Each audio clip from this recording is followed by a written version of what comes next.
Olá pessoal, tudo bem? Muito boa noite a todos vocês. Hoje eu tenho a satisfação e a alegria, né, de ter aqui conosco alguns amigos.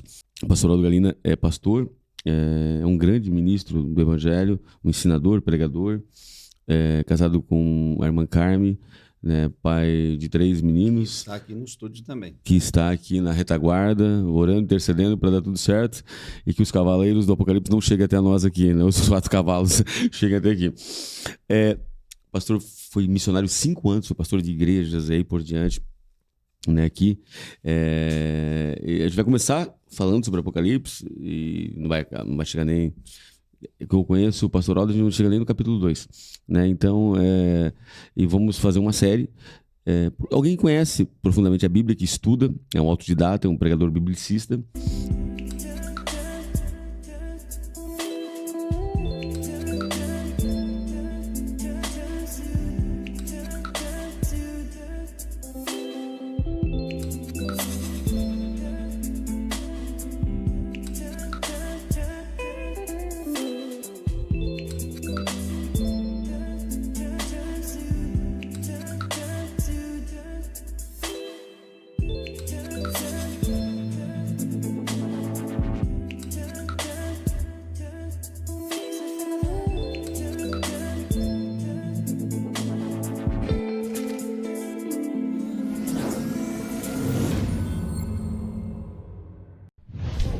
Criado na escola dominical, que eu estou vendo ele com o negocinho da escola dominical aqui do Daniel, do livrinho. Não sei se é uma apostila ou é um... Essa aqui é a autoria nossa mesmo. É? Esse aqui é um trabalho que nós fizemos com a juventude do setor da segunda região. Nós elaborávamos os materiais e fazíamos estudo para jovens. O pastor Aldo, ele pregava todos os dias, durante mais de 30 anos, até que entrou num burnout, né? Aí onde atacou a gota, onde ele quase cerrou a perna dele, né? Ele pegou muito literal aquele versículo de Jesus: arranca a tua perna, vou entrar com... Mas entrar no seu perneta do que com as pernas, né? Mas assim, pensa só, um cara passar uma motosserra na perna, assim, o corpo dando sinais que precisava parar. E Deus o parou. Né? Eu gosto muito dessa frase dele, que ele falou que Deus o escondeu, o parou e fez ele parar. E é muito difícil para alguém que tem uma vida de palestras, de ministrações, que ele tinha convenção gaúcha, várias convenções do Brasil e igrejas. E assim, o pastor Aldo, eu gosto muito dele, que tipo assim, vai lá no Jativoca ouvir ele pregar sobre Ezequiel capítulo 1, isso faz uns 10 anos atrás. Eu estava lá. Tava eu, ele, acho que a irmã Carme, nós estávamos em 3 lá. E assim, ele pregou Ezequiel 1, assim, e não preciso ficar rasgando elogio aqui. Assim, cara, eu falei, por que ele está entregando tudo isso aqui? Pelo amor de Deus, de advoca, né? Assim, não, mas a seriedade, o compromisso, ele não importa se é lá ou aqui, até porque quando você prega para um público menor é pior ainda, porque a atenção tem que ser redobrada, né? Só que assim, a gente já participou de alguns eventos juntos, assim, e sempre uma sumidade no que fala, no que diz. E eu tinha esse desejo até porque a gente lê Apocalipse, a gente relê Apocalipse, a gente estuda Apocalipse, mas tem... quantos anos de história, né? É mais de 40 anos de ministério, ou 45, né? Ou desde a conversão? 43. 43. O senhor se converteu com quantos anos na fé? Com 21. O senhor se converteu na Assembleia ou em outra igreja? Na Assembleia. Com 21 anos de idade, como é que foi essa conversão? E a conversão foi, eu acho que dentro de um processo totalmente natural, como uma conversão que se deve acontecer com qualquer um, né? Você estava sozinho ou com a família? Não, eu sempre estive sozinho, me criei sozinho. O senhor não era casado ainda? Não. Eu sempre estive sozinho, e então, desde os 3 anos de idade, eu fiquei sozinho, separado da família, separado de pai, já não tinha mãe.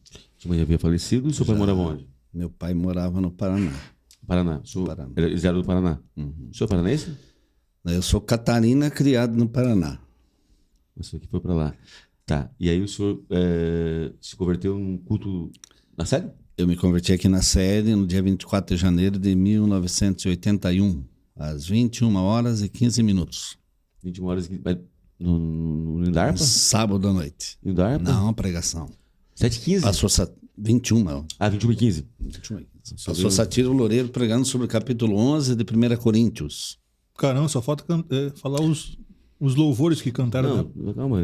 Vai falar. A Rainha de Sabá, não vi nem a metade, fica quieto. Lembra da Rainha de Sabá? Sim. Eu fico brincando com ele, que ele é da Quadrangular, pode ser um grande amigo, e ele sabe o grande respeito que eu tenho pela Quadrangular. Já preguei na Quadrangular, já. Uma benção. E aí, pastor, se converteu num sábado à noite. Quem lhe convidou para ir lá? Meu discipulador que me ganhou para Jesus foi o Sidney Cascais. Ele é um irmão da igreja? Ele é um sargento do batalhão, já reformado. Ele parava na pensão que nós morávamos ali no Itaú. Então, uma noite ele, de repente, chegou e disse para mim: vem cá, quero conversar com você. E eu saí, eu não gostava de crente, não gostava dessas coisas. E saímos e ele começou a falar e eu comecei a sentir um impacto das palavras que ele falava. Aí saímos no trilho do trem de noite, era ali no Itaú, ali na boca do fumo, ali no Fluminense. Naquela época o trilho do trem era trilho do trem, né? Trilho do trem, era o trilho do trem. Então, e encontramos ali um outro cabo do batalhão, um outro irmão, que disse assim: fala da conversão de Saulo para ele. E ele falou da conversão de Saulo para mim. Você chorar. Isto era uma sexta-feira à noite. E aquilo começou a mover meu coração. No sábado eu fui com ele para o culto, na sede. Você incorporou o Saulo ou o Paulo? Eu acho que o Saulo caiu no trilho ali aquela noite. Então, você chegou a ficar emotivo na hora? Sim. Uma coisa muito rara para mim, porque eu não era emotivo pelo fato de... Tu não tinha defesa para aquelas palavras? Porque a vida me lapidou de uma forma dura, né? Um garoto de 13 anos ficar sozinho no mundo, sem ninguém, lutando pela vida, né? Mantive o exemplo que meu pai me deu de honestidade, de trabalho, de nunca tirar nada de ninguém. Isso mantive. Então, eu sofri muito. Mas aí, então, não era emotivo. Chorar para mim era uma coisa... Nunca, jamais.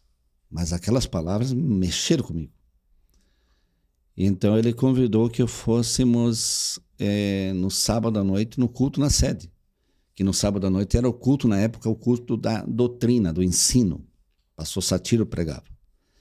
E Pastor Satiro, quando entrei, antes de chegar na sede, tinha uma livraria do lado esquerdo do templo antigo. Antes de chegar na sede, tinha uma livraria da igreja. E eu entrei na livraria e comprei a minha Bíblia, a primeira Bíblia. E eu usei aquela Bíblia, tenho ela em casa hoje intacta, eu usei ela 38 anos. Eu preguei com ela 38 anos e li ela todos os dias e preguei todos os dias e todas as mensagens durante 38 anos. Aí a vista ficou um pouquinho curta, eu tive que comprar uma maior, né? Mas aquela está guardada numa caixinha veludada e é um jeito da gente, vamos dizer assim, agradecer a Deus. E quando pego ela para relembrar, tá toda anotada, não tem nenhuma folhinha dobrada, nenhuma folhinha rasgada, absolutamente nada, ela está intacta, tal como comprei. Então me converti naquela noite e daí no outro dia, domingo de manhã, era escola dominical. Mas eu não tinha como ir na escola dominical porque eu tinha o cabelo comprido, o cabelão por aqui.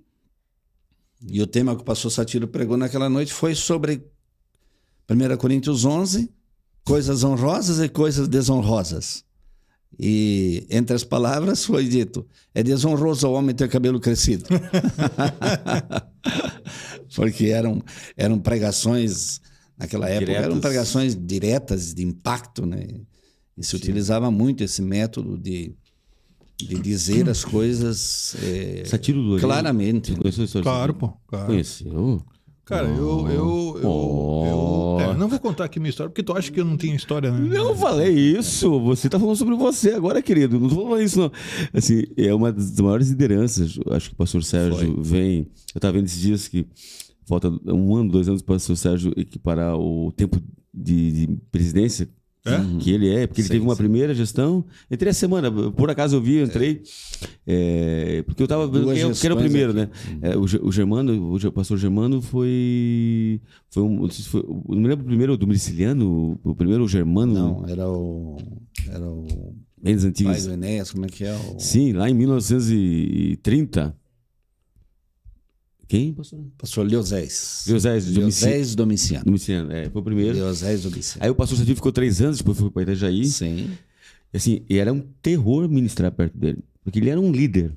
É um líder assim que não ia passar a mão na tua cabeça, assim, naquela época se podia, né? Hoje o pessoal, errou. Eu lembro de uma história de uns grandes pregadores também, que foi Messias, que foi dar uma palavra domingo à noite, ministrar, não sabia nem falar, pelo menos teve coragem de errar. Vai lá, pá. E assim, era um líder admirado, deixou um legado muito grande. Ele foi responsável pela inauguração, acho que da igreja aqui, né? Eu trabalhei 10 anos com ele. Então o senhor sabe muito mais do que eu sobre ele. Então, assim, o que eu peguei ele, assim, eu me lembro vagamente assim, dele, mas o nome dele ecoava ainda, porque veio o pastor Vieira depois, e a história dele permaneceu, de ambos, né, permaneceram, o pastor Valmor. A história dele é uma história de grandeza, de superação. Ele era um autodidata, ele era um poliglota, ele falava 4 idiomas.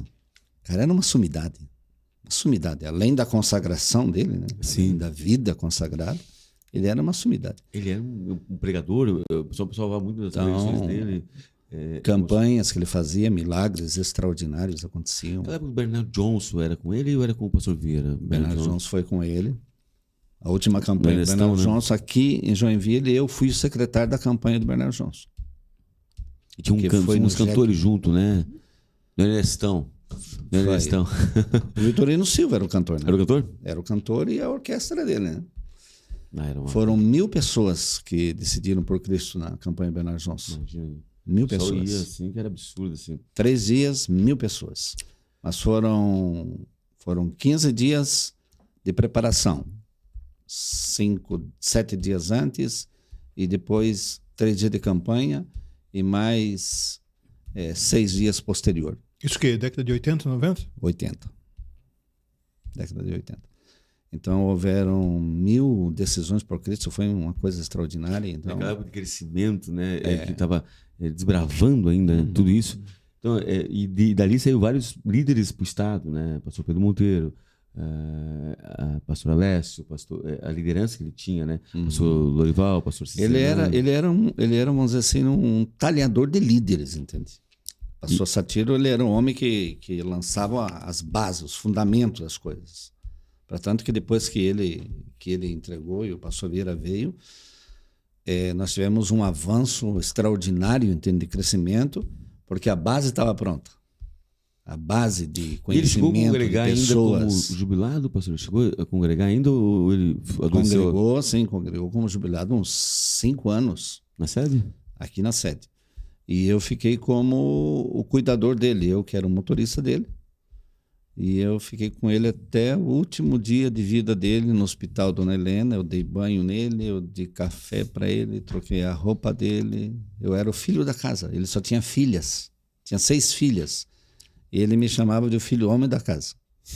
Então eu fazia tudo por ele. Eu amava ele, a memória dele para mim é uma recordação gratificante, entende? Porque todo o meu ministério, meu estilo de pregação, minha forma de ensinar e falar com o povo está fundamentado tudo no que ele me ensinou. E é por esse motivo que eu nunca houve mudança, por exemplo, na característica do meu ministério. Tem pessoas que me conhecem há 35 anos e você prega do mesmo jeito que pregava antes. E vou pregar sempre do mesmo jeito. Porque eu assimilei uma forma de exercer a vocação que eu acho que é a mais espetacular que tem, é a que mais se aproxima daquilo que foi Jesus, daquilo que é o que Jesus ensina. Então, para mim, ele é um referencial que não se apaga. Não se apaga. O senhor foi para o Chile, depois o senhor casou, teve filhos, e a chamada para o Chile o senhor ficou 4, 5 anos? 4 anos. Eu fui em 94 e voltei em 98 do Chile. Aí voltei quando faleceu minha esposa, né? Que ela era... Nós fomos... meu primeiro casamento foi de bastante provações, porque eu me casei e um mês depois ela ficou enferma do coração. E nós vivemos 14 anos, tivemos 3 filhos, um morreu, e fomos para o Chile, ficamos 4 anos, e ela aí ficou muito grave a situação dela. E o Chile em si é um país, tropical, frio, pesado, frio. Depressivo? Frio, não é depressivo. É frio, mas é é um país iluminado, assim, bem aberto. O senhor falou uma vez para mim que o Chile tem coisas extraordinárias. Não, tem assim, coisas, tem fenômenos na natureza no Chile que tem pessoas que não acreditam. Por exemplo, tem uma parte do extremo sul do Chile, a parte chamada Terra del Fuego, que tem épocas no verão que fica 22 horas claro por dia. 22 horas claro. E o céu, E tem época no inverno que fica 22 horas escuro. Então as casas são feitas, por exemplo, vamos dizer uma casa que tenha 30 metros de comprimento, a metade da casa é de armazenamento de lenha para o inverno. E o céu, acho que o céu mais espetacular da América, né? É muito iluminado, é muito aberto para ver as galáxias. Lá estão alguns observatórios. Tem 1.270 ilhas no sul do Chile. Tem ilha, por exemplo, a ilha de Chiloé. O povo de lá são chamados Chilote. Tem 400 quilômetros. E é com essa mesa aqui, ó, plana. 400 quilômetros plana. É uma coisa fantástica, entende? E tem costumes diferentes. O idioma deles é um espanhol que tem uma mescla indígenas dos Mapuche e dos araucanos. Então, tem umas famílias que falam uma linguagem meio misturada. E daí tem a Ilha de Páscoa, que também pertence ao Chile, né? Que tem os pascuenses, tem um... Como é que colocaram aquelas pedras lá, pastor? Aquilo é um mistério, né? Aquilo é um mistério. Eram os deuses tem... astronautas. E o povo, como é que o povo é com relação a comportamento? É um povo mais acolhedor, mais frio? São fantásticos. Melhor que a Argentina. Eles são muito alegres, entende? Eles são, vamos supor, brincalhão, uma palavra mais corriqueira, sarrento. Nós ria muito com eles. Me lembro um dia que nós estávamos andando em 5 pastores, eu dirigindo o meu carro e 4 pastores comigo, e nós estávamos indo de Concepción, indo sentido ao norte do Chile. Nós íamos para uma convenção em Arica, lá na divisa do Peru. E dentro da cidade de Concepción, era um dia assim, porque lá é engraçado, os dias são frios, mas eles tomam sorvete, eles almoçam sorvete, por exemplo. E tinha um camarada parado com sorvete assim, na beira, bem na esquina assim, e os 3 de trás cantando, porque o Senhor é bueno, muito bueno, ele peleia, ele Senhor. E aí, justo quando chegou, bem que eu fui virar a esquina, porque tem que parar, né? Lá tem que parar. Não interessa se vem ou não vem ninguém, mas tem que parar.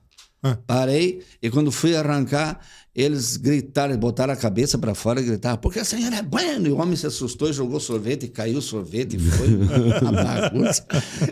O camarada ficou desgraciado, miserável. E nós fomos rindo demais. Eles são assim, eles vivem rindo. O culto é... Um alegre. O culto é 80% do culto é em pé. É pandeiro tocando, entende? Instrumento de percussão e corda, né? Instrumento de sopro não existe. Teclado tem. Mas aquilo eles cantam, eles dançam, eles aplaudem, eles saltam. O culto pode ir até às 11 horas, não estão nem aí com eles amanhã, se amanhã vai ter amanhã ou não tem amanhã. É um negócio extraordinário. Foram anos preciosíssimos com eles. Foi muito bom. O senhor tem contato com o pessoal ainda? Tenho contato. Eles ligam sempre estão ligando, convidando para voltar lá para participar de convenção, participar de trabalhos, que hoje a igreja cresceu. E o Chile é um país muito evangelizado, tem 14 milhões de habitantes, mas tem só uma igreja só, por exemplo, a Igreja Pentecostal do Chile tem 4 milhões de membros. É uma potência. Imagina. Então... O país tem aproximadamente 45% de evangélicos. Agora tá meio penão lá, que tem um da esquerda lá que tá botando para quebrar. Né? Mas o país é uma bênção. O Chile é uma bênção. Uma bênção. Coisa preciosa. Apocalipse, pastor. O João tomou muito vinho. O apóstolo João, o apóstolo do amor. Por que ele é apóstolo? É o apóstolo do amor. É o apóstolo do amor, sim. Ele foi exilado para Pátios para morrer? Sim. O João ele não, foi o único que não foi crucificado, foi o único que não foi morto em Marte, ele morreu. Mas ele levou um banho quente, né? Levou. É que no tempo do imperador Domiciano, aí por volta do ano 93, aproximadamente, ele instaurou o culto ao imperador como um deus, o que outros imperadores não haviam exigido do povo, de que tivesse aquele culto, entendeu? Uma reverência, uma divindade. Mas esse Domiciano, ele era catalogado de a reencarnação de Nero. E outros diziam que ele era o anticristo naquela época, entendeu? Então, ele varreu tudo quanto era cristão que havia na região da Ásia, e João era da Ásia. João era o pastor presbítero da Ásia, das igrejas da Ásia. Então, ele era responsável por toda aquela região. E aí ele foi capturado e ele foi colocado dentro de um tacho de óleo fervendo. Como é que ele morreu? Foi colocado dentro de um tacho de óleo fervendo e daí amarrado por debaixo dos braços, por uma talha, né? Aí levantaram, ele estava inteiro. Aí o Domiciano diz, esse óleo aí tá frio. Tá frio esse negócio. Aí pega esse outro pobre coitado, pegaram o coitado, botaram lá, saiu só o esqueleto. O óleo estava fervendo, derreteu o outro. Aí ele viu que ele não conseguia matar o João assim, né? Então, como ele viu que não conseguia matá-lo, ele tinha que se livrar dele. Aí pega ele e manda para a ilha de Patmos. Que, em outras palavras, era exatamente o que Deus queria que João estivesse num lugar isolado. Claro que a ilha de Patmos era também um lugar onde o Império Romano extraía pedras e havia também prisões nesse lugar, haviam condenados, havia uma série de coisas, mas era para morrer, né? Ninguém saía de lá vivo. Ninguém que ia para lá saía de lá vivo. Mas só que João fica lá, se você ler o Apocalipse, no primeiro capítulo ele fala, já no começo do primeiro capítulo ele fala sobre a presença de Jesus, Jesus vindo por trás dele e falando com ele. Daí ele disse, eu virei-me para ver quem falava comigo, e daí eu vi ele caminhando entre os 7 castiçais. Os 7 castiçais eram o símbolo das 7 igrejas da Ásia, que João, mesmo exilado, estava preocupado com as igrejas. E aí Jesus mostra para ele que Jesus estava cuidando das igrejas. Ele começou a apresentar cada uma. Aí mostrou a glória dele no capítulo 1, aí falou sobre as 7 cartas nos capítulos 2 e 3, e aí no capítulo 4 já o texto diz assim, e eu ouvi a voz que tinha falado comigo anteriormente, me chamando para subir. Dali para frente o João esteve no céu. O João foi, o céu se abriu e o João subiu. Do capítulo 4 em diante ele subiu. E tudo o que ele escreveu ouvindo e vendo. Então a revelação foi um arrebatamento.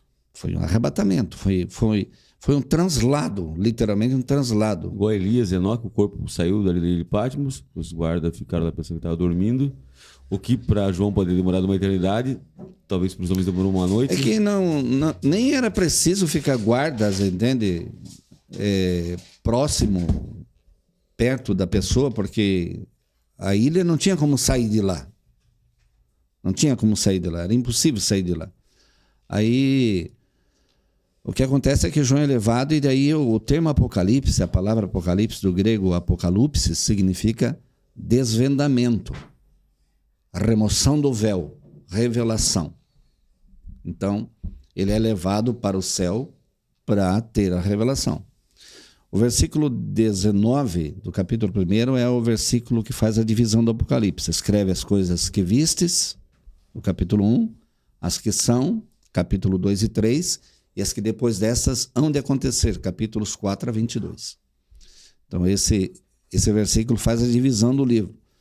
E ele é arrebatado para o céu, que é também um símbolo do arrebatamento da igreja, é um símbolo do arrebatamento da igreja, porque no Apocalipse a grande tribulação vai começar no capítulo 6, do capítulo 6 ao 18, o que é um assunto muito debatido hoje, por exemplo, Tem inclusive até pregadores de renome que estão dizendo que a igreja vai passar pela grande tribulação, o que a Escritura não concorda com isso, porque a grande tribulação tem outro propósito.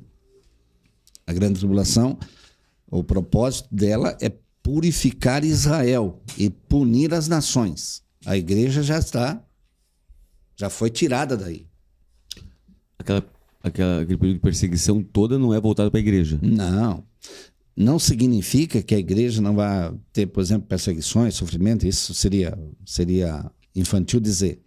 O que nós vamos experimentar, e na minha concepção, é pela formatação das coisas que estão acontecendo no mundo, principalmente das guerras e rumores e pestes e ameaças de guerra e tantas coisas, está dando sinais do princípio das dores.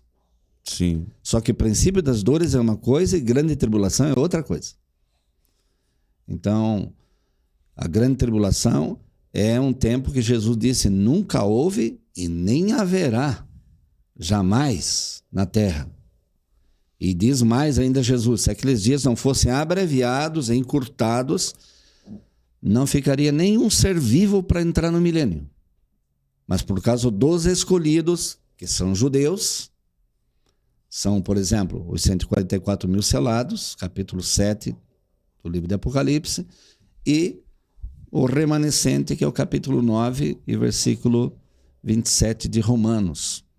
O remanescente quer dizer aquele resto que sobrou. O que sobrou de Israel das guerras que vão acontecer, principalmente da guerra do Armagedon, que é a última guerra da grande tribulação. Essa guerra que fala sobre a quantidade de sangue, que vai ser sobre as canelas, sobre os joelhos. É uma força de expressão, né? Porque aí tem que entender, a Bíblia tem 26 tipos de linguagens diferentes. Então, quando a gente pega um texto bíblico, para entender, tem que procurar identificar primeiramente o tipo da linguagem. O que você está lendo?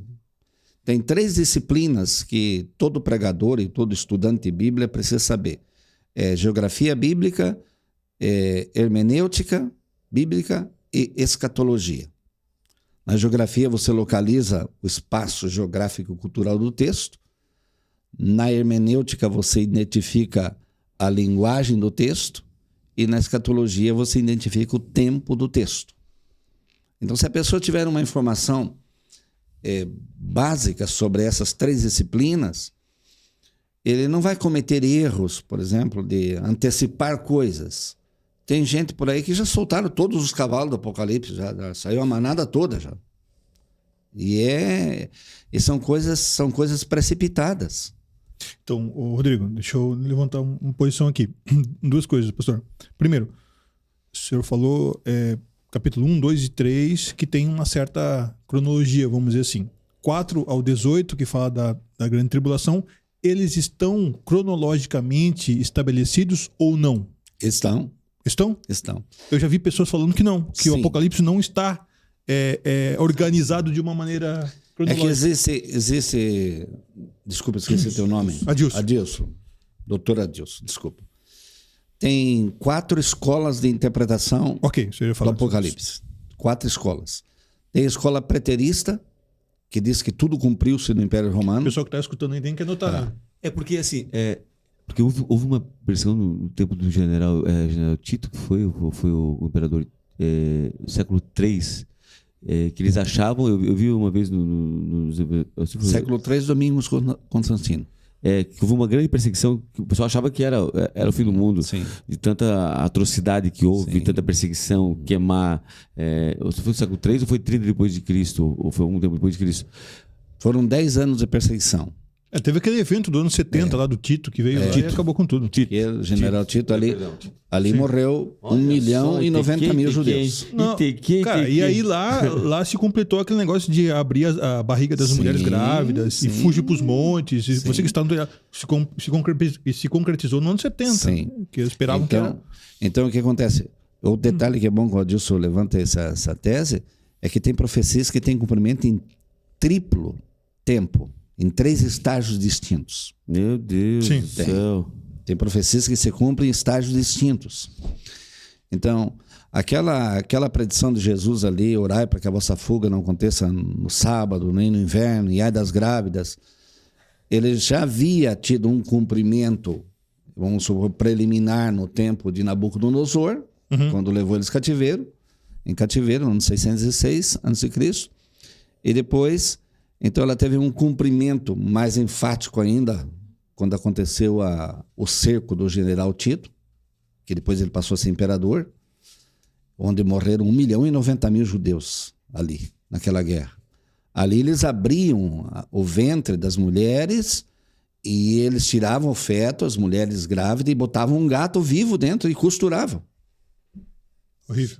O ser humano tem uma perversidade, né? Um negócio... Guerra é uma coisa... Pois é, mas essa profecia, ela vai voltar a se cumprir no final da grande tribulação, quando todas as nações estiverem contra Israel, cercando Jerusalém. Mas eles vão cometer atrocidades. Por que persegue tanto Israel, pastor? Mas aí que tá, o Rodrigo, olha só. Eu sei que a gente vai se atropelando aqui. Sim. Eu quero que o pessoal depois anote. As 4 escolas são importantes. Anota aí para o TDAH. Volta a tua pergunta depois. Eu quero depois saber. As 4 escolas é importante.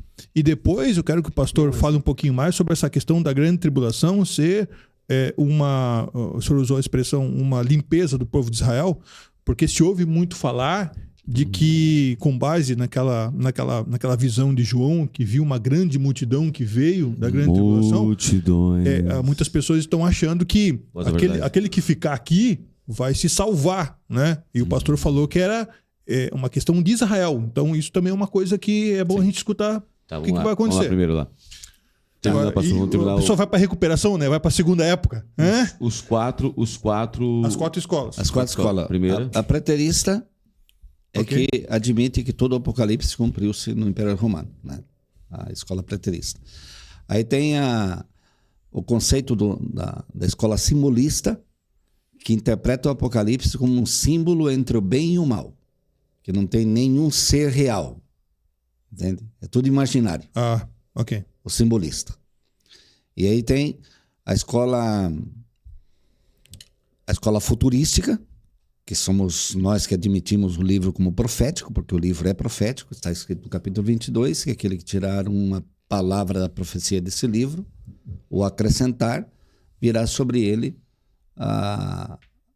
as pragas do Apocalipse, ou será tirado dele o direito à árvore da vida.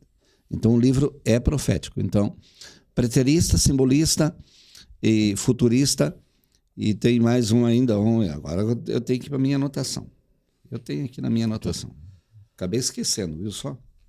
Tô ficando velho. É muita coisa. Está aqui, histórica. Histórica. É a quarta escola, que interpreta, por exemplo, todo o cumprimento de tudo do Apocalipse dentro da história da humanidade, sem nada para a eternidade. Sem nada para a eternidade. Que vai se cumprir dentro do aspecto da história da humanidade, o Apocalipse, isso é verdade. Mas dizer que não tem nada para a eternidade, aí então entra aquele sistema de doutrinamento que eles admitem, por exemplo, o aniquilamento das pessoas. Que a pessoa, por exemplo, viveu aqui uma vida errada, bagunçada. Morreu, acabou. Ele é aniquilado. E não existe isso. Existe um céu, existe um inferno real, e onde estarão pessoas. Jesus disse que o inferno não foi feito para o homem, foi feito para o diabo e seus anjos, mas os homens que assimilam as ideias de Satanás acabam indo para lá. Vão para lá sem dúvida nenhuma.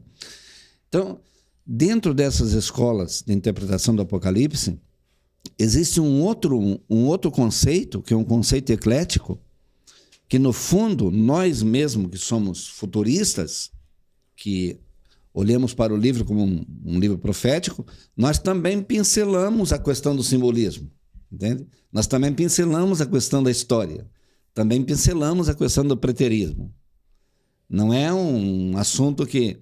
Então existe uma certa visão eclética também dentro do livro. Então, quando você pensa no livro, por exemplo, como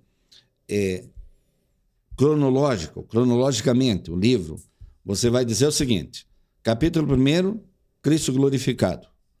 Capítulos 2 e 3, as 7 igrejas que simbolizam 7 períodos da igreja, ou aspectos da igreja na história. 7 períodos.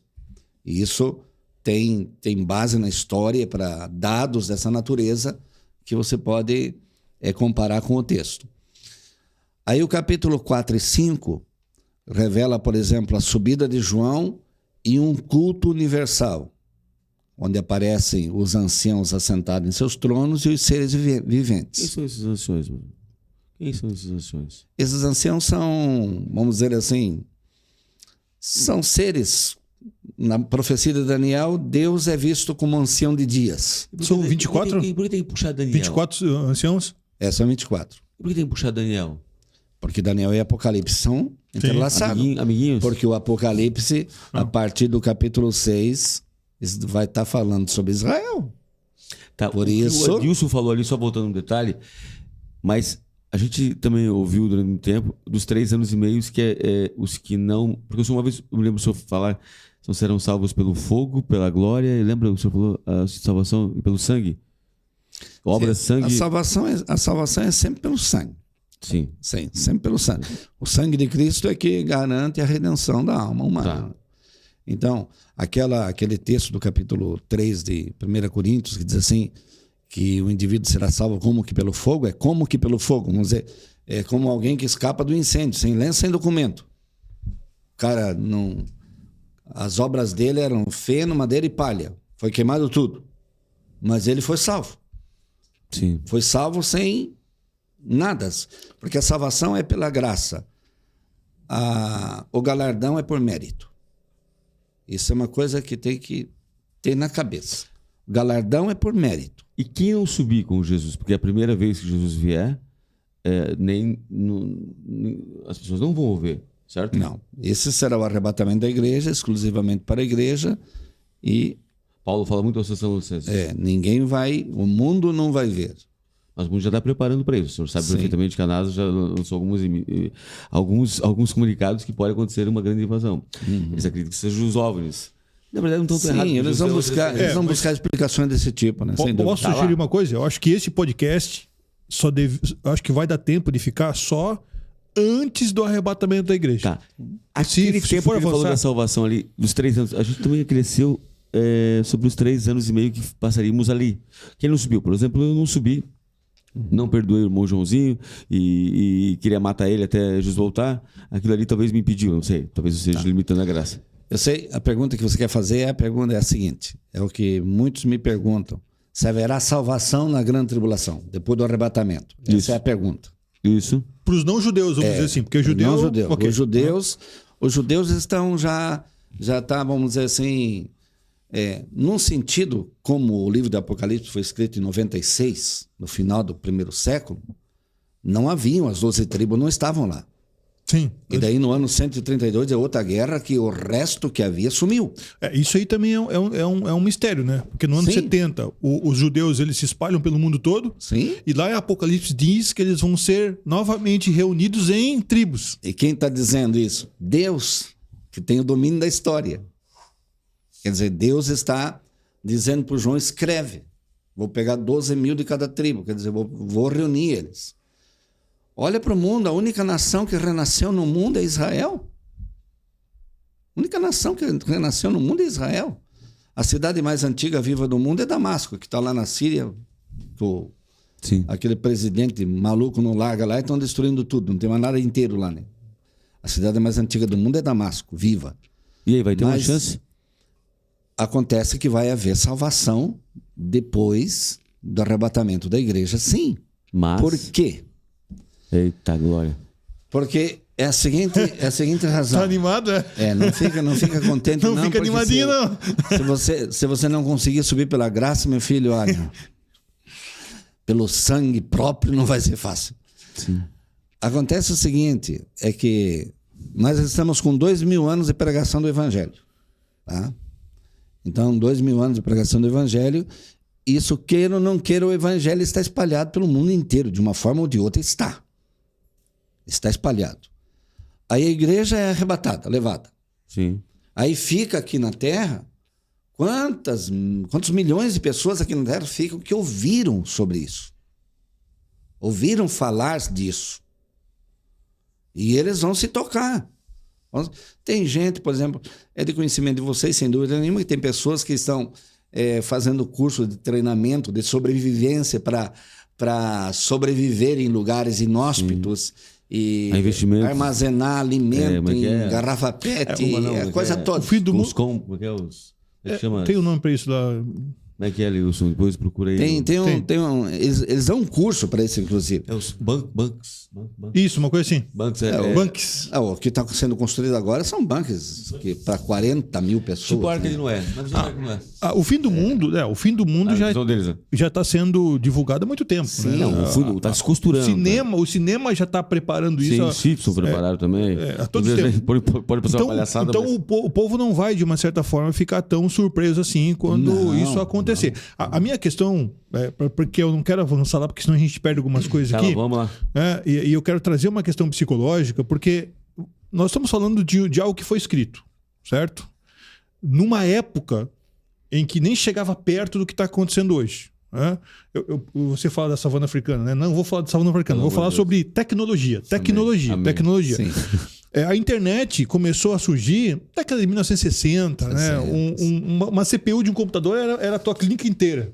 Aqui. Era intranet na época. Né? Era uma coisa absurda. Então, e surgiu um boom com essa onda de Wi-Fi, nuvem, há muito pouco tempo. Né? Nós não estamos acostumados com isso.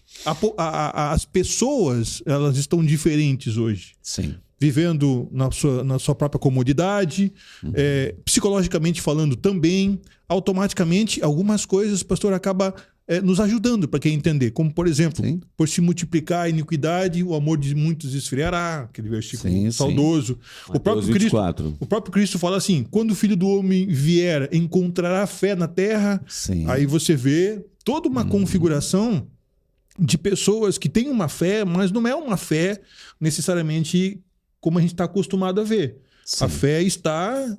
e essa onda da nuvem, simbolicamente falando, você guarda as coisas num lugar que você não vê, mas você consegue acessar. Então, o mundo se prepara. Necessariamente para lidar com essa questão do sobrenatural, do espacial...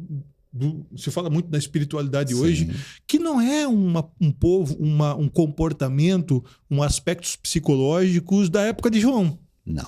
Como o senhor vê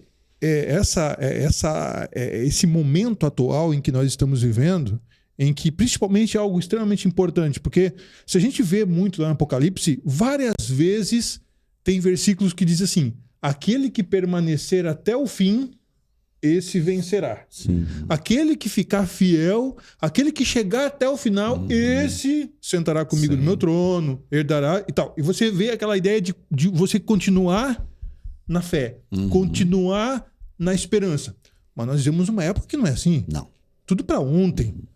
Tudo, se isso que me dá aqui agora... o enter tem que estar na tela. Então, como é que o senhor vê essa característica atual, e nós estamos aqui nesse mundo, o momento que nós estamos vivendo, como a gente lida com o eterno, que não lida, como que a gente entende com a fidelidade, que não lida, e você quer tudo para agora, com essa ideia de céu, com essa ideia de ser perseverante, com essa ideia de ter fé. Como é que você vê isso? Isso antes do arrebatamento. A gente nem chegou lá. É a questão atual. Sim, quero saber se vai ter chance. Até porque a gente tem que entender sobre essa questão de números, né?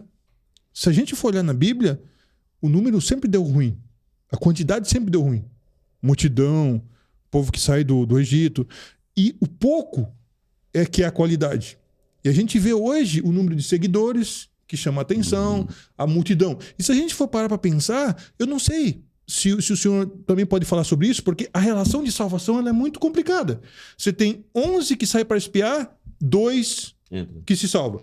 Você tem 2 que estão numa cama, Jesus fala assim, um será levado e outro será tomado. Estarão 2 no campo, um será tomado e outro ficará. Terão 10 virgens, 5... Então, essa proporção tu não sabe se é 20%, 50%. Sim. Qual é a relação? Então, tudo isso ainda está muito complexo, porque quando você fala isso para alguém hoje, a pessoa vai dizer, aí vem as escolas, o senhor fala, pô, mas isso... 7 cabeças, besta que veio do céu. Isso aí é uma viagem, vocês não conseguem entender. Aí o Apocalipse não consegue, de uma certa forma, chegar numa compreensão, porque atualmente nós estamos numa configuração São muito longe muito daquilo. diferente disso. O que o senhor acha disso, pastor?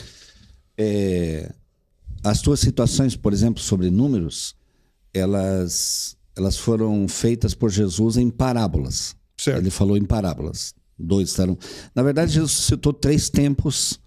2 estarão no campo, 2 estarão na cama, 2 estarão na moinha. Era 3 horários diferentes que as pessoas, os judeus, trabalhavam. Estavam dormindo, trabalhavam de manhã, na moinha, trabalhavam no campo à tarde. Isso eram fatores. Então, e esses textos, eles pertencem ao conjunto de parábolas. E parábolas, elas têm a ideia fundamental de ilustrar e advertir. A ideia básica da parábola é essa. Qualquer parábola da Bíblia que você lê, você tem que lê-la com este conceito. Ela ilustra verdades espirituais e adverte de erros que você não deve cometer. Ok. Então, essa história dos 50%, teve até cantores que inventaram música e criaram um auê com esse negócio, 50%. Então, eu tenho uma... Que parte dos 50% tá? Era uma cantora de Minas Gerais que eu achava engraçado. Eu não vou ser marcado, não. Lembra dessa canção? Lembra? Do Univoz cantava. Não dá pra você se basear com isso, porque daí tem os 11 espias, tem os 12 discípulos, um se perde. Até a minha pergunta que eu ia fazer ao pastor. Não, guardei. Então, o que serve para nós, por exemplo, é ver a distância que existe entre o que foi dito e o que é real hoje. Então, entre o que foi dito e o que é real, só Deus poderia dizer aquilo para ter hoje uma semelhança de coisas evidentes. A tua pergunta é respondida pelo texto de Lucas, capítulo 17, versículo 26 a 30, que Jesus disse assim: será como nos dias de Noé, que comiam, bebiam, casavam, davam-se casamento, até que veio o dilúvio e não perceberam e os levou a todos. Será como nos dias de Ló, de Sodoma e Gomorra. Comiam, bebiam, casavam, davam-se casamento, até que choveu o fogo do céu, não perceberam e foram levados a todos. Mas daí a lógica é cruel. Porque se for que nem a época de Ló, de Noé, cara, olha quantos se salvaram. Sim. E se a gente está hoje, então, essa ideia de que uma multidão aí, que multidão é essa? Ou na tribulação, né, vai acontecer, mas esse arrebatamento, pela lógica que o senhor está falando, não vai ser muita gente não, né, pastor? Eu vou dizer uma coisa para você que eu já disse em vários lugares, em até escola bíblica de obreiros. Eu faço uma pergunta, que é uma pegadinha que faço, eu pergunto para os meus ouvintes, os meus alunos, eu pergunto assim: onde haverá mais gente, no céu ou no inferno? As pessoas imediatamente, no inferno, porque olha, essa turma tudo perdida aí, é isso no inferno. Tá bom. Se é no inferno, quem venceu? Satanás ou Jesus? Aí pronto, aí a coisa enrosca, né? Claro, aí começa a complicar. Porque a vitória de Cristo é exatamente a conquista do maior número de pessoas para o céu. Então, o que nós não entendemos, não entendemos é que... Não tem lógica, é verdade. Essa sociedade que nós estamos vivendo agora, esse momento que nós estamos vivendo agora, que você falou dos grupos e a minoria e tal, nós estamos vivendo no momento do despercebido, o desfocado. Qualquer coisa desfoca o indivíduo. Existe uma gama de coisas que desvia a atenção da pessoa. A pessoa não tem tempo para ler Bíblia, não tem tempo para orar, não tem tempo para cultuar, não tem tempo para trabalhar para o Senhor. Não tem tempo, não dá tempo, não sobra tempo. E é sempre essa questão. Quer dizer, existe 1 milhão de coisas que estão arrebatando a mente das pessoas e levando... Quer se dar em casamento, no trabalho, fazer essas coisas todas. Se eu fosse escrever Lucas 17, 26 a 30, eu diria assim, olha, no tempo de Noé, era uma cambada de miserável, vagabundo, infeliz, assassino, ladrão. No tempo de Ló, era uma turma de pederasta, imoral, corrupto. Era isso que eu ia falar. Mas Jesus não fala nada disso. Jesus só fala que eles não perceberam. Verdade. Sim, mas aquilo que eles fizeram não valia, não significava nada? Sim, significava tanto que aquilo tirou deles a atenção e levou eles a não perceber. Então estar apercebido é um quesito, vamos dizer assim, indispensavelmente necessário E aí a questão do somatório, vamos dizer, vamos imaginar que um somatório. Você está falando da multidão do capítulo 7 de Apocalipse. E você pergunta quem são esses que vieram de grande tribulação. Certo. Então, alguns tomam esse texto para dizer que é a igreja que veio da grande tribulação. Os que ficaram. Mas acontece que não é a igreja está arrebatada e esses foram que ficaram e que por meios diferentes dos nossos, porque a salvação hoje é como? Capítulo 10 de Romanos, versículos 10, 9 e 10. Se com o coração creres e com a tua boca confessares que Jesus é o Senhor, serás salvo. Então isso significa que a salvação é por confissão. Você faz uma confissão. No período da grande tribulação, depois do arrebatamento, vai mudar. Você desconfessa. Aquele que invocar o nome do Senhor será salvo. Porque vai voltar o sistema do Antigo Testamento. No Antigo Testamento, a oração era resumida pela invocação. Invocar é chamar para que venha. Uhum. Porque Jesus foi, o Espírito Santo foi, a igreja foi. Então daí tem que chamar para que venha. Tem que invocar, daí por invocação. Aí aquele que invocar o nome do Senhor será salvo, mas poderá morrer, poderá ser perseguido. E o que muitos estão se preparando é para sobreviver em situações precárias e conseguir chegar até o capítulo 25 de Mateus, versículo 31, onde haverá o julgamento das nações, e das nações bodes e ovelhas. E veja que daí as nações bodes e ovelhas representam as nações gentílicas. Os pequeninos irmãos são os judeus. E os bodes são os que trataram mal os judeus, e as ovelhas foram os que trataram bem os judeus. Esses entrarão no milênio. Então, quando se olha, por exemplo, pensar em números, o capítulo 2 da carta de Paulo aos Romanos fala de alguns tipos de juízo, de julgamento. Porque tem gente que taxa o julgamento divino de uma única forma. E Deus olha assim, pô, inferno. E daí, outro, você também vai para o inferno. Aí você vai para o céu. A Bíblia diz que haverá julgamento pela consciência, haverá julgamento pelo evangelho, haverá julgamento pelo livro da lei, haverá julgamento pelo livro da natureza, haverá julgamento pelo livro da vida. Então, o juízo divino, o julgamento divino, ele é, vamos dizer assim, ele não é de um formato só, ele é elástico. Porque também haverá diferentes tipos de salvos na eternidade. Essa é outra complicação que as pessoas têm dificuldade de assimilar. Sim, isso justifica... Haverá níveis diferentes de salvos na eternidade. Isso que o senhor está falando, então justifica o fato de que, em algum momento na história da humanidade, tiveram pessoas que não tiveram acesso Nunca ao ouviram. nome de Jesus. E aí, esses julgamentos que o senhor está falando entraria Vai ser especificamente exatamente conforme esses critérios. Entende? Agora, o senhor fez uma explanação interessante. Quando eu trago esse momento atual como sendo uma época de entretenimento, e você automaticamente não está levando muito a sério naquilo que até então já aconteceu na história da humanidade, que muitas vezes nem está relacionado à Bíblia, indiretamente, né? Mas tá. Então você acaba, volta e meia, se repetindo algumas coisas, como essa pandemia que a gente passou, aí você lembra que já houveram algumas pandemias e tal. Sim. Mas, na maioria das vezes, o entretenimento te tira desse prestar atenção. Agora, eu já vi muitas pessoas que, de uma certa forma, estão meio assim, sabe, preparado, tipo... aquela escola, aquele método da escola. Eu não passei, eu vou para exame. Lá no exame eu passo. Para a segunda época. Tem muitas pessoas que pensam assim, se eu pegar exame eu passo.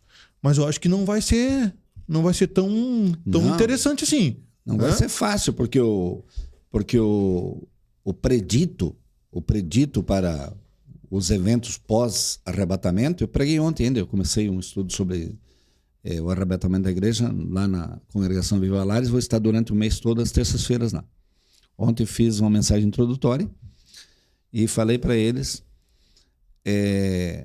sobre o fato de que as pessoas elas não estão, vamos dizer assim, não estão pensando, não estão preocupadas, não estão inteiradas do negócio, entende? Eles vivem assim uma vida Leviana, uma vida desatenta. Para hoje. E eu disse, eu vou fazer um estudo ainda um dia só sobre a grande tribulação, para dar um choque de realidade Sim. das pessoas. Porque tem pessoas que parece que precisam levar um choque de realidade para mostrar para elas que a grande tribulação não é brincadeira.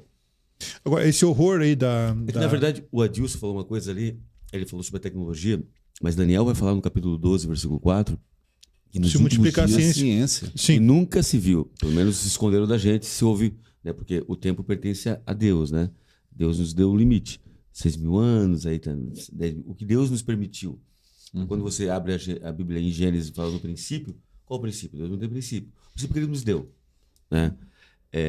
Mas realmente nunca se houve tanto avanço da tecnologia que se tem inscrita como a era atual. Talvez seja um dos últimos sinais que faltam, assim, o senhor pode me corrigir, o avanço da tecnologia e a volta de Jesus. Como você falou, o computador era a clínica inteira, hoje cabe na palma da mão. Né? O celular que caberia... Um chipzinho assim. Tudo se caminha para um controle. Eu vi esses dias até uma médica, que é a Ana Beatriz, que eu tenho um maior apreço, é uma psiquiatra de São Paulo, uma escritora famosa, e ela falando claramente, ela nem tem vertente cristã, que ela acredita que o número da besta, ou o meio que se possa utilizar, vai estar aqui, no controle de tudo, porque é a face, já está. na palma da mão, aquilo que o João falou, mão ou testa, né? Assim, eu comecei a olhar e falei assim, camarada, as pedras estão clamando, ou estão, os outros estão dizendo como vai ser, e nós, como igreja, estamos às vezes muito em entretenimento, muita coisa focada no agora, no momento, no futuro. Eu ministrei em Navegantes domingo e eu falei assim, eu tenho nojo de quem acha que as coisas vão melhorar. Porque as coisas não vão melhorar. Pois é. Dentro de uma perspectiva cristã nossa, quando nós perdemos a eleição, por exemplo, assim, eu sou um cara centro-direita, né? Eu tenho amigos, mas assim, eu falei, cara, vocês querem retardar o quê? Vocês querem um gás? Assim, vocês querem mais um gás? Vocês querem mais o quê? Né? E assim, eu estava até conversando ontem até com o Lewis, nós estamos caminhando. Eu falei, cara, uma outra coisa que esse dia eu estava vendo, não sei se foi Deus que me despertou, eu vi um podcast de alguém que o anticristo, o espírito, o senhor pode nos dar depois detalhes sobre isso, se é uma pessoa ou se é um espírito que vai se apoderar de alguém, vai estar em alguém vinculado à direita. Alguém que é família, porque ele vai enganar aqui os escolhidos. Sim. Ele vai enganar se for alguém de esquerda, você vai saber que é ele. Tem que ter uma aproximação de Israel, inclusive. Você tem certeza que é ele. É alguém infiltrado no nosso meio, disfarçado. Porque se for alguém, você vai saber, esse cara não, olha o que ele traz, o que ele prega. É totalmente contra. E o que a Bíblia fala? Vai enganar até os escolhidos. Né? É alguém que parece ser... Né? O texto diz assim, se possível fora... Sim. Enganaria até os... Sim. Agora, esse enganar é legal, porque olha só, a Bíblia fala sobre algumas coisas que vão acontecer antes do arrebatamento. Aí diz que o arrebatamento vai ser como um piscar de olhos. Sim. Né? Só que... Não, peraí. Aí, lá no capítulo 24 de Mateus fala guerras, rumores de guerras, fome, pestes, família, pai se levantando contra filho, filho se levantando contra pai. Então, isso tudo a gente já está percebendo. Modificação das moedas. Sim, globalização, toda essa coisa toda aí. O novo plano governamental. Mas o apóstolo Paulo fala uma coisa que me deixa intrigado, pastor. Aí eu quero que o senhor me diga aí. Né? O apóstolo Paulo fala o seguinte: não vos enganeis. Antes, os mortos ressuscitarão primeiro, e nós que ficarmos nos encontraremos. Como é que é essa história dos mortos ressuscitarem primeiro? A gente vai ver esses caras ou não? Vai ser no mesmo momento. No mesmo momento? Tessalonicenses capítulo 4, versículo 16 a 18. É no mesmo instante. Porque, então, era um piscar de olhos, 7/10 de um segundo. Isso seria impactante, você ver ao mesmo tempo. A tua avó que morreu, salva, o teu avô, de repente se depara com os caras, tu não tá alucinando, tu não tá esquizofrênico. Mortos-vivos. Negão, daqui um piscar de olhos, tu já vai... Você já está transformado nesse momento. Então, a questão é, para nós prestar atenção, que nós estamos dispersos, além dessas que a gente já sabe, guerras, rumores de guerras, fome, aquela coisa toda, o que está acontecendo, o que vai acontecer, pastor, que a gente deveria ficar de orelha em pé, negão? Tá com medo? Não. Tipo, Tá com medo. é isso aí. Essa barba aí. É isso aí, né? Porque muitas pessoas falam assim, quando vai vir? Daqui a 10 anos? A gente não sabe, pode ser amanhã, pode ser... Mas existem algumas coisas que a gente já pode ficar de orelha em pé, ou não? As próprias mensagens das igrejas sobre arrebatamento estão escassas. Ninguém se prega mais, pastor, me corrija se eu estiver mentindo. Sim. Né? As próximas mensagens, porque a mensagem sobre a volta de Jesus não é uma mensagem próspera aos olhos humanos. Não, faz parte do entretenimento. A questão é que quem sabe ler... Jesus falou assim, olhai para os céus e você sabe quando vai vir a chuva, quando não vem a chuva. Então, aquele que interpreta os tempos é aquele que está ligado. Nós estamos na frente de um cara que interpreta o tempo. Eu quero saber, pô. Não quero sair daqui hoje sem saber. Sim, mas assim, é que tu tá... Assim, eu penso, talvez possa me corrigir, nós somos uma geração que vai, olha, se não for nós, os nossos filhos, do arrebatamento. Se Daniel 12:4 se cumpriu, meu irmão, o que falta? Falta o quê? O anticristo chegar aqui? Falta o já está aqui, talvez? Tem 4 coisas que podem ajudar a entender melhor esse aspecto aí. Primeiro, a questão do que você falou, que as pessoas esperam que o mundo melhore, né?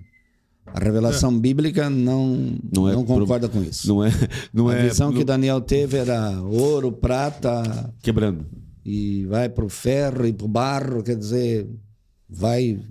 Nós estamos vivendo supostamente na era do plástico, mas nós estamos na era do barro. Então, e quanto aos sinais da vinda de Jesus... que quando a gente estuda arrebatamento, estuda 3 coisas. Estuda sinais, advertência e promessa. 3 coisas que se estuda. Sinais, advertência e promessa. E os sinais acontecem em 3 campos. Acontece em Israel, no mundo e na igreja. 3 campos diferentes. Então, existe um afunilamento do tempo. Eu chamo de afunilamento do tempo. Vocês citaram Daniel 12:4. Qual é o sinal que está indicado em Daniel 12:4? A multiplicação da ciência e muitos correrão de um lado para o outro. A mobilidade no mundo, o agito no mundo. Hoje você pode quase atravessar o mundo num dia. Atravessa um dia. Estão fazendo aviões aí para andar. O Concorde está voltando. Pois é. O Concorde está voltando. Estão construindo um hipersônico aí agora que é para ir de São Paulo aos Estados Unidos em 2 horas. Quer dizer, é um absurdo, né? Estão fazendo coisas... Então, a mobilidade são 2 fatos cumpridos. Quer dizer, a ciência multiplicou. O último século provou que a ciência tem capacidade de fazer coisas extraordinárias. E isso é chamado de último tempo. Quer dizer, essa expressão. Aí você vai para a Epístola de Paulo, no capítulo 4 da primeira carta a Timóteo. E você vai ver Paulo falando de tempo do fim, que nesse tempo do fim os dias seriam trabalhosos, porque haveriam apostasia, espírito de demônio, doutrinas de demônios, engano, enfim, isso já é uma realidade. Aí você vai para a segunda epístola de Paulo a Timóteo, no capítulo 3, e você vai ver que Paulo fala de últimos dias. Então você tem o último tempo, tempo do fim e últimos dias. E daí nos últimos dias você vai ler sobre 18 características degenerativas do caráter humano. Do versículo 1 ao 5. 18 elementos degenerativos do caráter humano. Quer dizer, o caráter humano vai ser degenerado. Pelo amor de Deus, se isso não está cumprido, se essa predição não está cumprida, imagina só. E daí você vai para João, 1 João, capítulo 2 e versículo 18. A última hora. Filhinhos, é já a última hora, porque o anticristo está aí. O senhor acredita que o anticristo... Então... O espírito dele já está sobre a terra? Não, peraí, o anticristo é depois. Deixa ele falar o pré aqui, antes da igreja ser arrebatada. Mas ele está aqui, faz parte do pré, pô. Ô, irmão... Faz parte do pré para quem vai ficar. Não foi dominical, não, né, irmão? Ô, irmão. Não, eu perguntei, antes de falar do anticristo, eu perguntei sobre essa questão da ressurreição. né? Porque quando Jesus ele morre na cruz, Sim. diz que muitos que estavam mortos ressuscitaram e foram vistos na rua andando. Cidade. Né? Só que o texto mesmo de Mateus 27 diz assim, depois da ressurreição dele. Porque Paulo fala no capítulo 15 de 1 Coríntios, Paulo fala que Cristo é as primícias, depois os que dormem. Então, Cristo foi o primeiro a ressuscitar. E o que ele foi buscar no inferno? Olha só, cara. Como? O que ele foi buscar no inferno? Porque ele foi buscar no inferno. Não, ele não foi buscar ninguém no inferno. Ele foi lá na região, no Hades, né? Na região dos mortos, que tinha o inferno, o Tártaros, que é o abismo, e o seio de Abraão. Sim. Ele pregou lá, está escrito em 2 Pedro 3, que ele pregou no inferno. Sim. E tem alguns que dizem, não, ele foi só chegar lá e dizer, ei, ó, turma, eu sou Jesus, vocês não creem em mim, aqui se ferraram. Não. Acontece que o termo pregar, termo grego kerusso, é utilizado por 60 vezes no Novo Testamento e é o mesmo termo utilizado no texto de Pedro. Jesus pregou uma mensagem que conscientizou aquelas pessoas de que ele era o Messias, que eles rejeitaram. E não creram nos profetas. E daí ele passa dali do inferno, por cima do poço do abismo, e vai no seio de Abraão. E daí 4 e 7 e 8 de Efésios, que ele levou o cativo ao cativeiro. Ele leva para o paraíso celestial, que é debaixo do trono de Deus, onde estão esperando o dia do arrebatamento e a ressurreição, que é a manifestação deles e a glória deles, que já é a igreja triunfante. Então, o que acontece é que esse contexto, vamos dizer assim, de ressuscitar no dia do arrebatamento, ressuscita primeiro os mortos e os vivos são transformados. Mas isso é fração de segundo. Agora, sim, tem uma questão importante que eu quero que o pastor explique para nós, porque tem essa expectativa da globalização, né? Das nações se unindo, uma só moeda. Isso aconteceu na Europa, tentou acontecer aqui no Mercosul, não deu certo, mas é uma coisa que a gente sabe que mais cedo ou mais tarde vai acontecer, porque isso é um prelúdio do governo unificado. Como é que o senhor vê isso comparado a uma questão relacionada à igreja? Porque a gente sabe que a igreja ela se divide em vários segmentos. Ah, sem dúvida. A denominação X, Y, Z. Como é que o senhor vê esse desacordo que tem sobre um interpreta de um jeito, outro interpreta de outro anda assim, outro anda lá. Como é que o senhor vê a igreja nesse processo de estar bipartida de ideias com relação a esse aspecto do globalismo? O sistema globalizado, ele vamos dizer assim, ele vende ideias, ele traz informações, ele transporta costumes, ele influencia pessoas, ele cria um sistema que educa o filho fora de casa e faz uma série de coisas. Né? As igrejas, no sentido de denominação, elas são divididas em relação a essas coisas, absolutamente divididas. Sim. Só que existe uma coisa que nós, lamentavelmente, vamos ver o exemplo que aconteceu no Rio Grande do Sul, agora. O cara que estava lá morrendo afogado e outro chegou lá para salvar ele. Perguntou para ele, como é que é? Tu é espírita ou tu é cristão? Não. Foi lá e arrancou o cara de lá e olha, glória a Deus e aleluia, amém. Pegaram o cavalo em cima da casa lá, coitado do cavalo, coitado do porco, coitado do cachorro, ou gato, e assim por diante, foi embora. Então, na desgraça, vamos dizer assim, as picuinhas caem por terra. Entendi.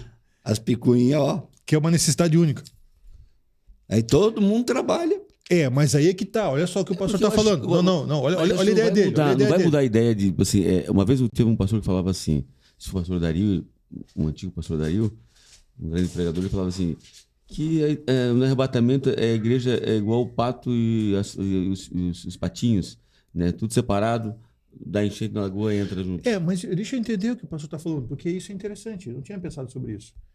Quando que o senhor acha que as igrejas... igrejas que eu estou falando, não igreja. Sim. Se unir. Quando que elas vão se unir? Não é arrebatamento. Não, peraí. Ele falou sobre uma necessidade. Nós sempre nos unimos na mesma necessidade. Sim. Se você perdeu tudo na casa, não importa que igreja que você é, nós vamos fazer uma parte da mesma necessidade. Eu vou te ajudar, você vai me ajudar. Então, o senhor está, de uma certa forma, deixando meio que entender que a igreja precisa, as denominações precisam passar por uma mesma necessidade para se unir em prol de... Princípio das dores. Porque o desejo de Deus é que todos se salvem, né, pastor? E aí, Entendi. aí a diferença que você tem que fazer entre princípio das dores e grande tribulação. Então o senhor acha que de uma certa... Faz sentido. Essa questão de a igreja experimentar uma certa dor, uma certa necessidade, vai unir o pessoal para preparar... A história é cíclica. Ok. Olha para o tempo do Noé, olha para... E essa ideia que vai ficar pior. Essa ideia que não vai melhorar. Vai ficar pior. Vai, sim. Até eu acho assim que até uma maneira de Deus, aí me permita, é uma suposição, porque senão a gente não se salva, irmão. Se Deus não dá uma apertada assim... Não, interessante. Deus não dá uma apertada... Paulo disse que a tristeza segundo Deus opera para a vida. A tristeza segundo o mundo opera para a morte. Então, Deus sabe perfeitamente como espremer as coisas para que as pessoas larguem. Tem gente que está com um canivetinho desse tamanho pensando que está com a espada ou rimim na mão, entende? Fazendo briga, guerra com nada. Existem alguns versículos, pastor, que de uma certa forma eles já foram interpretados em alguns momentos de perseguição da igreja. Sim. Aquele que fala sobre aquele que me negar diante dos homens, eu lhe negarei. Eu negarei diante do meu Pai e dos seus santos anjos. Aonde que entraria isso atualmente? Porque a gente pensava, ficava com medo, cara. Tu tinha que dizer assim, se alguém perguntasse se tu era crente, não, eu sou, não pode negar, porque senão automaticamente você ia... claro que não é assim, literalmente. A negação é você não admitir. É você não assumir. Isso não importa. É um ato, né? Mas ninguém passou não importa no nosso contexto brasileiro de alguém dizer assim, e aí? Né? Quem tu é, pô? Mas no mundo árabe já. Não. Ok. Mas eu tô falando de nível global, tô falando de pré. Nós aqui do Ocidente não passamos o que o povo do Oriente passa, né? Sim, então, o que a Coreia passa, o que a China passa, o que os países passam, né? Assim, ainda não. Mas como você falou, nós temos uma agenda para 2030. Então, é que Deus, para segundos, eu sempre acho... Um dia para Deus é como 1000 anos, eu gosto muito disso. Depois que eu vi Interestelar. O cara botou esse versículo lá no meio do maior filme de fixação científica que tem. Quando ele passa 3 horas no planeta Miller, e aí na hora eu me lembrei do Salmo 90, que é um Salmo de Moisés, escrito para os Salmos de Davi, né? E ele fala sobre isso. Então, assim, é fração, é questão de tempo. Eu penso, Adilson, assim, que não sei se nós... porque não tem mais nada para acontecer de escândalo, como de geração. É isso que eu tô querendo que o pastor nos diga. Essa geração... Eu vou dizer, então, a última coisa que falta nessa linha de raciocínio é essa perseguição na igreja, pastor? Eu acho, por exemplo... Em nível global, tô falando. Sim. O 24:8 de Mateus, Jesus disse assim, no texto grego está escrito assim, princípio das dores da parturiente. Que é aquela dor que vem e volta. E não é a dor que é o sinal em si. É a repetição dela. Sim. A aproximação repetitiva dela que indica que o bebê vai nascer. Certo. Tá. Então, quando você olha, por exemplo, para guerras no mundo, nós estamos com 5 guerras em andamento agora no mundo. Você vai para terremotos. No século XII começaram a computar terremoto, 82 terremotos no século XII.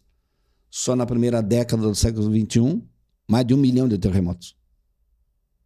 Quer dizer, poxa vida, o negócio está sacudindo, né? Aí, fala de pestes.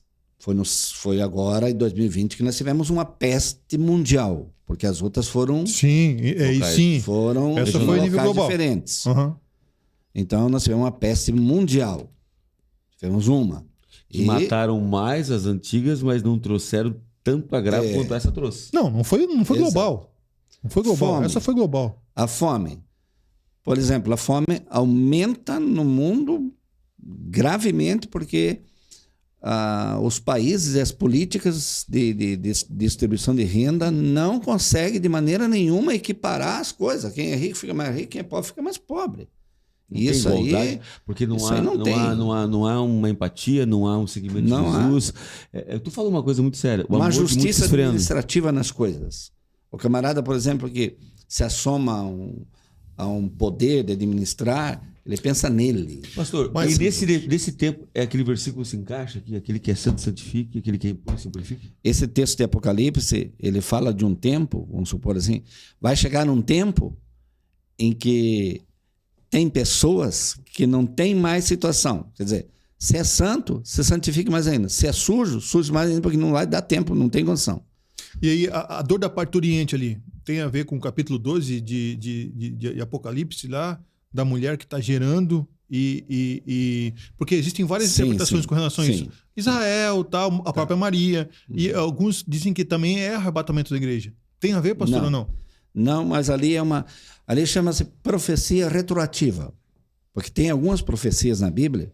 Eu disse para vocês que tem profecias que cumprem-se em 3 tempos, né? Certo. E tem mais uma qualidade de profecia que chama-se retroativa, é que traz a revelação do passado para o presente ou para o futuro. E aquela ali é uma revelação, por exemplo, das perseguições do dragão, Satanás, Sim. contra Israel, que O bebê nascendo. o bebê nascendo, foi Jesus que foi tomado para Deus, tal, aquela coisa toda. Ela foge para o deserto, lança água, a terra abre a boca, ajuda a mulher. Então, esse tipo de coisa toda. Então, é uma profecia retroativa que traz uma revelação de fatos que já aconteceram e que ainda estão em seguimento. Entendi. Ontem eu disse na minha pregação ontem, na introdução do assunto, ontem eu disse, olha, faz 40 anos que eu estudo escatologia, 40 anos. E eu aprendi uma coisa. Ninguém coloca ponto final na escatologia. Não tem. Porque eu lembrei Ninguém coloca. da dor da parturiente que o senhor falou. Aí eu me muita lembrei dessa profundidade, parte. né, pastor? Muita profundidade. Não, Muita... ninguém coloca porque você está trabalhando com elementos que estão em andamento, coisas que estão em movimento. Então você não coloca ponto final.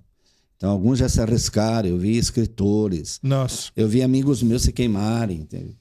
Em afirmarem Chega a coisas. hora, Tem vários Não, cálculos não. ali, né? Não, Vários não dá. cálculos. A gente sabe que o tempo, talvez, o tempo seja esse, propício. Então, olha só, porque é confuso, né? Quem está assistindo, eu acho que eu tô tentando organizar aqui. O que a gente viu? Antes do arrebatamento, existem algumas coisas que já aconteceram, estão acontecendo E vão acontecer. e vão acontecer. Com Aquela mais história de que intensidade. nós somos a última geração, pode acontecer a qualquer momento. Peraí, vamos analisar a intensidade.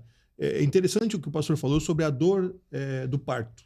Né? Minha Sim. mulher ficou em trabalho de parto 12 horas É. até ela ter o filho. Dava aquela dor forte, Fizeram cesárea, passava. velho. Dava dor. Não, parto normal, pô. pelo amor de Deus. Os meus 2 filhos nasceram de parto Pelo normal. amor de Deus, tá E eu explicado. acompanhando. E aí, quando chegou para nascer, aí não deu para aguentar mais. Aí a dor tava muito forte. Então, é interessante essa alegoria. Dor de parto. Só que a igreja vamos supor assim, a que vai dar luz, né? Ela é a criança, ela é a mulher, ela é. Sim, sim. Então, a igreja está no centro. Ela que desse está propósito. envolta nisso. Isso. Então, achei interessante o fato de que, e eu nunca parei para pensar como que a gente vai unir esse povo todo. Porque todo mundo confessa o nome de Jesus, todo mundo confessa ir pro céu, mas ninguém se dá. Não se dá. Você sai de uma denominação para outra, você é meu inimigo, não fala mais comigo. E eu tava pensando justamente como que eu vou unir esse povo para ir pro céu. Tá, beleza. Aí fechou. Uma necessidade igual, É a última une o pergunta. povo. Sim. Beleza. Ainda não chegou. Ainda não Quer a chegou. pergunta? Enquanto Não. tiver um falando mal do outro, pode ficar tranquilo que pastor falando de tal, falando com aquele outro não sei o quê. Mas isso uma pode igreja se dar quer. em 10 dias, né? Não, sim. O tempo Isso para pode- nós. Essa união em pró, a gente percebe que é nossa natureza. Sim, do quem bem que ia aqui. imaginar uma pandemia? Do dia para noite parou o mundo todo. Então, é isso que Rio nós Grande do estamos- Sul, 2 dias tinha gente do Brasil inteiro para lá, orando. De fora do país. Sim, pessoas. sim. Uma nação inteira se unindo um estado em 2 E une, dias. hein? E uma necessidade une, hein? Nós Une vamos gente. precisar- nós vamos precisar terminar. Quando pega fogo na casa, peraí, vou ao arrebatamento. Eu quero que ele quando fale um pega pouquinho. fogo na casa do vizinho, Tu vai ajudar. não interessa se é inimigo, se ele me xingou, se maltratou meu filho, eu vou lá ajudar a jogar água para apagar o É o fogo. instinto da natureza. Mas Então Deus vai usar esses mecanismos. Deus usou isso no Antigo Testamento. apertou Sim, para voltar. Deus usou, por Ainda bem, exemplo, ainda bem. as questões da natureza, Deus usou. Olha para Israel no tempo de Acabe, de Jezabel. Aqui é unir o povo, mexe com a natureza. Então, Deus foi lá e fez 3 anos e meio de seca. Já vocês dizem que é o Baal que manda e manda chuva? Então tá seca, fica tudo na seca. Aí vai lá o Elias, que fizer descer fogo, porque não desce chuva, pô. Fogo. Pois é, pra acabar com tudo isso. Fogo.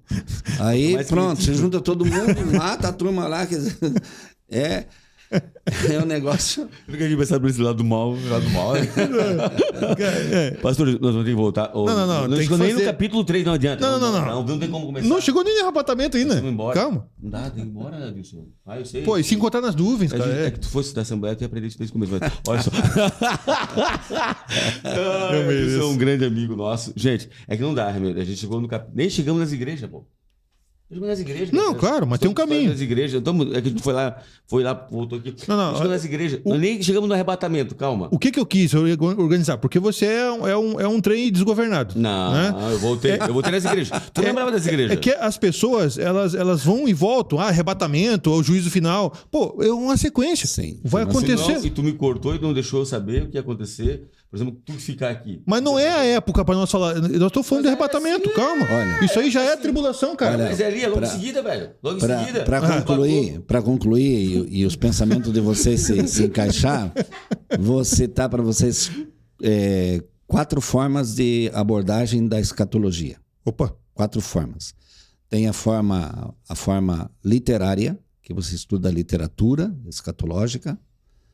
Tem a forma doutrinária, que você estuda as 8 doutrinas das coisas futuras. Tem a forma cronológica, que você estuda os fatos conforme a sua ordem, né? Conforme a sua ordem.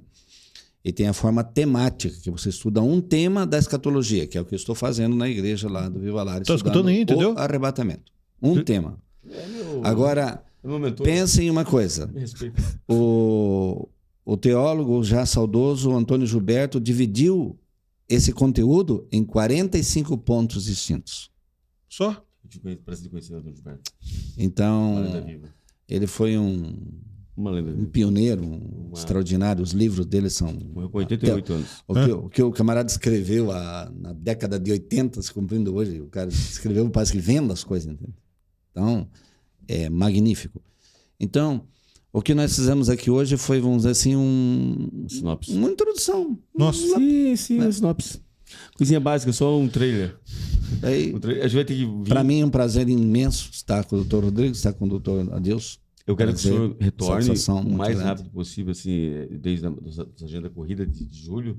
Né? Não vou dizer nem junho, porque junho está aí, mas se der, o junho ou julho, para a gente começar. E a gente vai seguir. Tem uma série. Tem que fazer uma Aí, série. você nem fez as perguntas, Dadu. Não, é que a gente foi começando, Não dá. falou sobre a época do Apocalipse, a estrutura do livro. A estrutura não dividimos muito bem, mas foi ali para a parte dos métodos de abordagem, o que significa escatologia, não pegamos. Sim. O quê? O que significa escatologia. Escatologia Mas que é bem introdutório mesmo, né? Mas assim, sim. fundamental. Uhum. Mas o isso tá mundo quer entrar nos cavalos? Não, Espera. não. Aí não dá para entrar já de cara. É muita coisa, assim. Então, muito obrigado. Pastor, deixa eu dar as minhas considerações finais. Por favor. É um prazer escutar o senhor. Obrigado. Eu sempre trago nos nossos podcasts aqui o objetivo nosso. Eu sempre brinco com o Rodrigo. O meu negócio aqui é provocar, né, trazer uma questão Muito mais bom, para o pessoal entender, mas num cunho mais psicológico, vamos Sim. dizer assim. Né? A gente trabalha com saúde mental, então a gente preocupa muito com comportamento, com ansiedade e humor. E não dá para, de uma certa forma, falar desse tema sem a gente... Por isso que eu trouxe aquela questão da configuração atual, como as pessoas vivem hoje, como que elas entendem essas questões. Porque assim, você vê o pessoal aí consumindo muito filme futurista, né? Sim. Você vê filme de guerra e extraterrestre e tal. Então o pessoal, de uma certa forma, não está ingênuo com as coisas que vão acontecer.